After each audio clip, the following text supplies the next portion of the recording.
नमस्कार, स्वागत है आपका हमारे इस खास कार्यक्रम तारे सितारे में। आपके साथ मैं हूं ज्योति विनय कपूर। तो हर रोज की तरह आज भी हम एक नया विषय लेकर आए हैं जिस पर विस्तार से चर्चा करेंगे। स्टूडियो में मौजूद हमारे खास मेहमान आचार्य विनोद जी से बहुत बहुत स्वागत है जी आपका।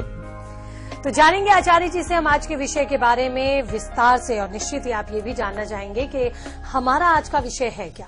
बिल्कुल आपकी परेशानी से जुड़ा वो लोग जो अक्सर बेवजह हुए ट्रांसफर से परेशान होते हैं, क्योंकि अगर ट्रांसफर ऐसी जगह पर हो जाए जो आपके मन मुताबिक ना हो या फिर जिसमें आप कंफर्टेबल ना हो, तो निश्चित ही ऐसा ट्रांसफर आपके लिए मुसीबत का सबब बन जाता है।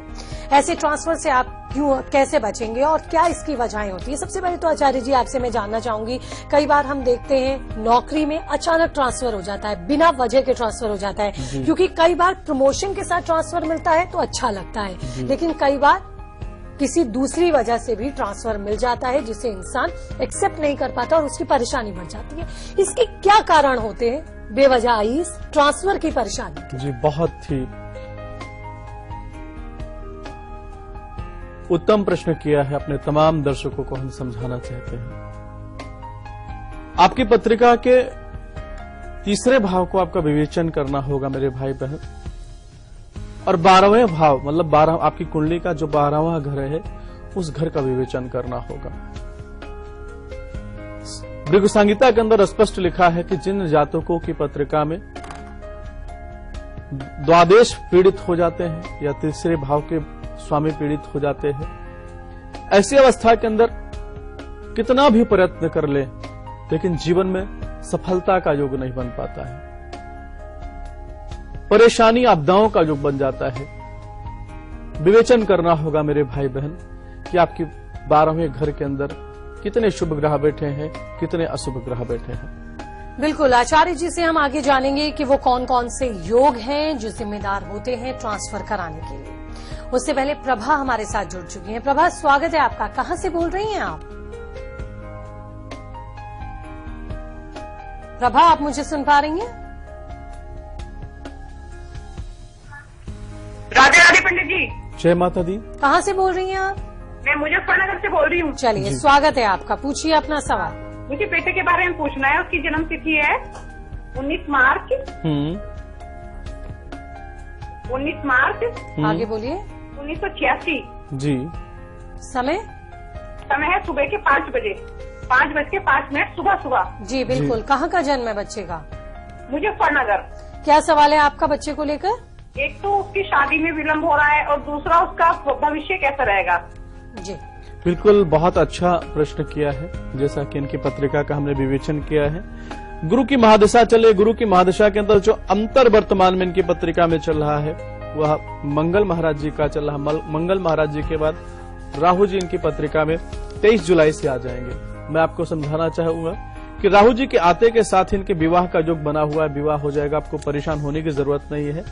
दूसरी चर्चा आपने किया है कि इनका भाग्य कैसा रहेगा। मैं आपको समझाना चाहूंगा, इनकी पत्रिका में मंगल महाराज जी एकादश भाव के अंदर विराजमान है, तो आपका जो बच्चा है बहुत भाग्यशाली बच्चा है, आपको परेशान होने की जरूरत नहीं है।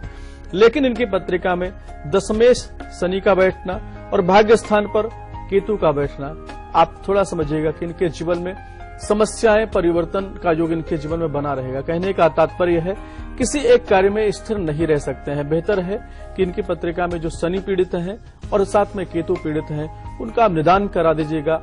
आप विश्वास मानिए, आपके बच्चे के जीवन में सफलता का योग बनता चला जाएगा। अगली कॉलर गुड़गांव से हमारे साथ हैं। विनीता, पूछिए आप। मेरा नंबर आ गया।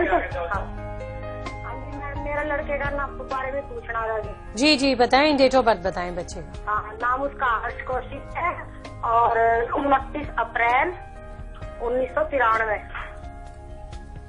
जन्म समय? मैं दिन के 12 बजे दोपहर। जी, और कहाँ का जन्म है? यहाँ दिल्ली का। क्या सवाल है आपका, क्या जानना चाहते हैं? सवाल यह है कि उसने अभी CA फाइनल के दिया है 10th। तो पिछली बार भी जो उसने दिया था तो उसमें 2 में एग्जाम्पशन आई थी और 1 में पास हो गया, तो 1 में फेल हो गया था वो जी। तो उसने दोबारा 2 पेपर रिपीट करे हैं, तो अब उसका क्या रहेगा आगे कैरियर वगैरह, मतलब सब। जी अच्छा, बिल्कुल। देखिए, सबसे पहली चीज मैं आपको समझाना चाहता हूँ, आपके बच्चे की पत्रिका में चंद्रार्थ योग बना है, बहुत अच्छी पत्रिका है। जिनकी पत्रिका में चंद्रमा मंगल साथ में बैठ जाएंगे, हमारे प्रधानमंत्री जी की पत्रिका में भी चंद्रमा मंगल 7वें लग्न भाव के अंदर विराजमान है। आपके बच्चे की पत्रिका में चंद्रमा स्वराशि के अंदर मंगल के साथ में विराजमान है, तो आपके बच्चे का जो भाग्य बहुत अच्छा है।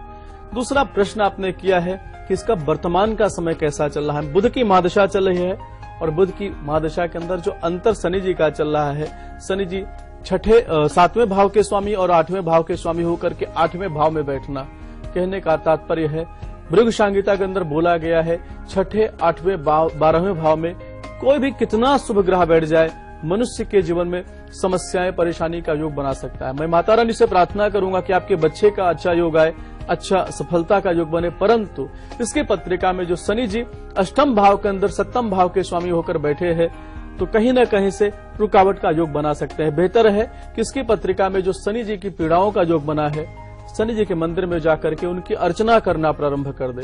कोई अनाथ व्यक्ति है या कोई दुबला पतला व्यक्ति है, कई बार क्या देखते हैं कितने लोग हैं जो उनके बीमारियों के कारण पीड़ाओं में चले जाते हैं, उनके जीवन में दवा का संसाधन नहीं बन पाता।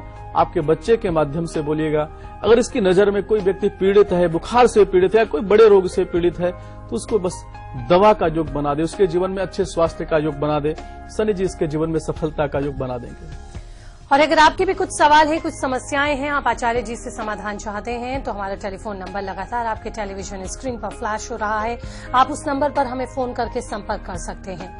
और अगर आप सबके सामने हमसे बात नहीं करना चाहते, आचार्य जी से मेल के जरिए भी आप संपर्क साध सकते हैं। हमारा ईमेल आईडी आप नोट कीजिए, tare@memarathi.tv। इस पर आप मेल भी कर सकते हैं और हमारे लगातार कॉलर्स भी हमारे साथ जुड़े हैं। लेकिन आज का सवाल, आज का मुद्दा, यानी कि ट्रांसफर, जिसकी वजह से आपको परेशानी होती है जीवन में, इस तरह का ट्रांसफर आपके ना हो जिससे परिवार डिस्टर्ब हो जाए, बच्चों के लिए परेशानी हो जाए, इसके लिए कौन कौन से योग जिम्मेदार होते हैं, इस बारे में हम जानते हैं। बिल्कुल, बहुत अच्छा प्रश्न है। देखिए, जैसे कि अभी हम समझा रहे थे, जिनकी पत्रिका के अंदर 3रा भाव पीड़ित हो गया या 12वां भाव पीड़ित हो गया है, उस भाव के अंदर पापी ग्रह विराजमान है, तो हम क्या देखते हैं कि हमारे जीवन में ट्रांसफर पे ट्रांसफर का योग बन जाता है। अच्छी सफलता का योग चल रहा है, लेकिन जैसी दशा अंतर दशा गोचर आया, हम क्या देखते हैं हमारे जीवन में तनाव का, समस्याओं का योग बन जाता है। तमाम जो मेरे दर्शक हैं उनको समझाना चाहते हैं कि अगर आपकी पत्रिका में 12वां घर पीड़ित है, 12वें घर के अंदर कोई भी पापी ग्रह बैठे हैं, राहु महाराज जी बैठे हैं, मंगल महाराज जी बैठे हैं, या मंगल के साथ में राहु केतु की युति बन रही है, या केतु महाराज जी बैठे हैं, शनि महाराज जी बैठे हैं, तो उनका अर्चन पूजन बंदन करना चाहिए। उनके ग्रहों के माध्यम से जो मैसेज जाता है, जैसे गुरु आपके जीवन में क्या बोलते हैं कि अगर आप गुरु के कारण किसी के जीवन में पीड़ा का योग बन रहा है, तो कम से कम एक बच्चे को आप पढ़ाना प्रारंभ कर दीजिए।